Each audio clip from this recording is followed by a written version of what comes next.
Hello and welcome to Health Professional Radio. I'm your host, Neal Howard. Very glad that you could join us today. Our guest in studio today is Claudia Sanborn. She's a registered nurse and has spent 22 years or more as a registered nurse. She attended Brigham Young University in 1965 and took some nursing prerequisite classes. And then she got married, transferred with her husband to Orange County, California in 1980, where she signed up for some more nursing classes, also working on a health science degree at Chapman University in the city of Orange.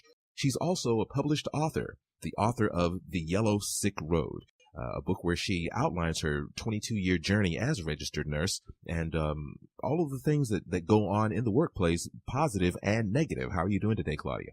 Oh, I'm fine. Thank you. Thank you so much for joining us today. Now, you're the author of The Yellow Sick Road. Could you talk a little bit about why you wrote The Yellow Sick Road and what exactly is the book about? Okay, well, I became a single parent around the age in my mid-40s, and I had taken prerequisites at Brigham Young University. And so I hurried and went back to school, and I kept feeling like everything would be great once I became a nurse, and I would be able to take care of my 4 sons. And as I finished my nursing school, and I talk a lot about, or a little bit, just getting to know myself in the beginning of the book, and then the disappointments that I found once I got into the nursing field and the medical field. And there were so many, they were real surreal, and that I just decided I was going to keep a journal on it. And when I finished and retired, and I felt like I wouldn't be blackballed or no harm could happen to me, that I would write a book. And I'm semi-retired now.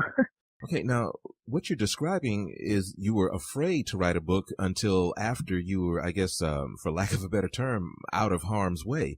Could you describe, is this something that you noticed in the workplace immediately, or Yes. did it take years?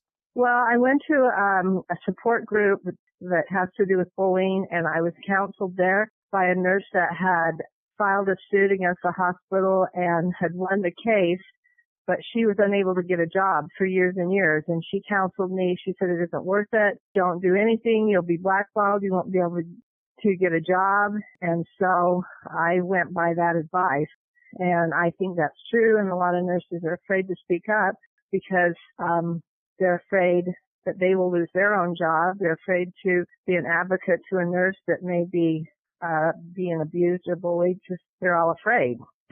Now, you began keeping notes of different incidents and just holding on to them for years. Is that correct? Yes, and I was able to keep going, and I just kept, I worked at a hospital for 7 years and then wanted to venture out a little and started doing travel nursing, and it explained some of the things that happened to me up to that point. And then when I became a travel nurse, and I'm still do travel contracts every now and then. Now, bullying is a huge topic when it comes to, the schoolyard. It's a huge topic when it comes to social media among teenagers that are bullying each other to the point of sometimes suicide, violent acts, drug overdoses, and whatnot. Now, you all are professionals, adults. You've been to school. You deal with saving people's lives on a daily basis. Now, are we talking about bullying among the nurses, or are we talking about bullying from the administration or surgeons? It's kind of hard to get my mind wrapped around, these people that are so dedicated to helping and being basically wonderful people that they could, be bullies. It just doesn't add up. Well, I think the workloads are so heavy that if you are friends with the charge nurse or management, that they manipulate it. And so that's where it comes, not necessarily nurse-to-nurse conflict, but unfairness on a patient load. And, if a doctor makes an error and a nurse reports it, they don't side with the nurse. They'll side with the doctor because the doctor is the one that brings their patients to them. And so there's some different scenarios. It's not specifically one particular area. It can be a little bit complicated, but in this particular committee that I belong to that's helping legislature make some of these laws and have gotten an amendment passed on the definition of bullying in the workforce, there was a man that actually took his life And I think that we're just starting to open up to workforce bullying, that the impact it has to do, because it dominoes down to the kids, the family. They end up having to move. They end up, having to make all of the adjustments that are required if someone is terminated. It's very devastating, and I don't undermine bullying in the schools, but I think there needs to be more attention paid into workforce bullying and how devastating it is to families. Now, bullying among the nursing staff, bullying by the administration. Did you notice any other types of, is there bullying going on among surgeons and specialists? Or is it, when we think of bullying, we think about, the kid getting slammed up against the lockers. We think about, physical violence, the harmful verbal abuse. This incident that you talked about where someone took their own life, is that an isolated incident that you're aware of, or is this something that's widespread throughout not only the nursing community, but throughout the medical profession as a whole? Is that something that you've seen? Oh, I don't think it's a high percentage of suicide, but it's an example of how devastating it can be. That, like I said, I don't mean to undermine bullying in the school, but that's a child. But when you all of a sudden lost your job, and I think there's more of it now because there's more competition in the work field, and they feel like they can let people go easier because there's always someone there to replace them. And I think it's going to be a bigger problem with the baby boomers because a lot of them want to continue to work and they don't want to pay those wages anymore. And so they'll start pushing them out of the workforce. Yeah. They'll start setting them up to let them go. And, so I don't know if that answers your question. Well, as we wrap up this segment, in your opinion and in your experience, having written this book, The Yellow Sick Road, that documents your journey through nursing, bullying, and some of the far-reaching ramifications of bullying in the workplace, are we talking more about a hostile work environment, or are we talking about actual bullying?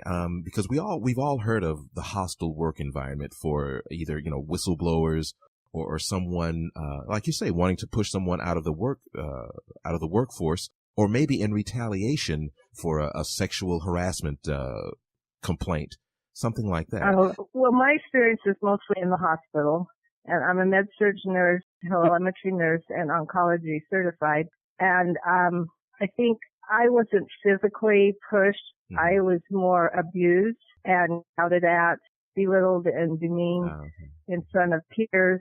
And an example, I'm going to give you a real quick example of where I felt like I was being set up. I was working at a facility an hour away because I live quite rural, and I had worked all night. It was very stormy and snowy.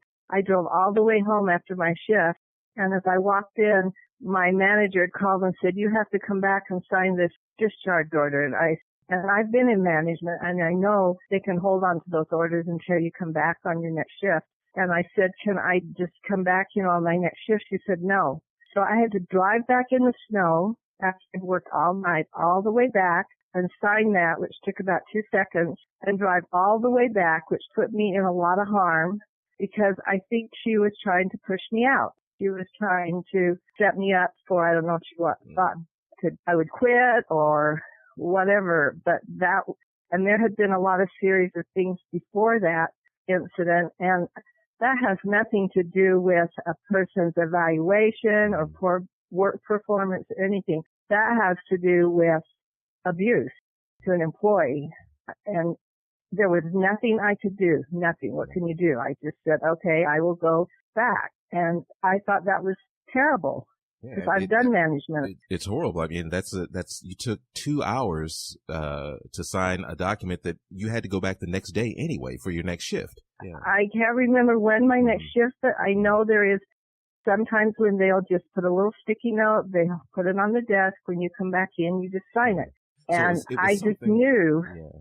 I mean, she put you in harm's way. She actually, endangered your life in those weather conditions. And as a result, you've written this book, The Yellow Sick Road. Now, where can our listeners get a copy of The Yellow Sick Road? I know you've got a website. Is there information there as well as the major outlets as far as your book is concerned? Well, it's on Amazon, and it's on Kindle, and it's also ebook. And most of the nurses that have read it relate, and I have a stack full of reviews and comments, and all of them have been excellent. And they, even if it's not the medical field, they'll say, yes, that happened to me, but what can we do about it? And there hasn't been one that has said they didn't relate to it in some way or another. You've been listening to Health Professional Radio. I'm your host, Neal Howard. It's been a pleasure talking with Claudia Sanborn, a registered nurse of more than 22 years, who's also written a book. She's published The Yellow Sick Road, her 22-year journey as a registered nurse, and more importantly, how she discovered that there was a lot of bullying going on in the workplace among nurses, and how nurses were being put in harm's way, having their jobs and their finances, basically their entire lives jeopardized by the whim of someone who could, for all intents and purposes, be termed just a big bully. It's been great having you here with us today, Claudia. Okay, thank you. Thank you so much. Transcripts and audio of this program are available at healthprofessionalradio.com.au and also at hpr.fm, and you can subscribe to our podcast on iTunes.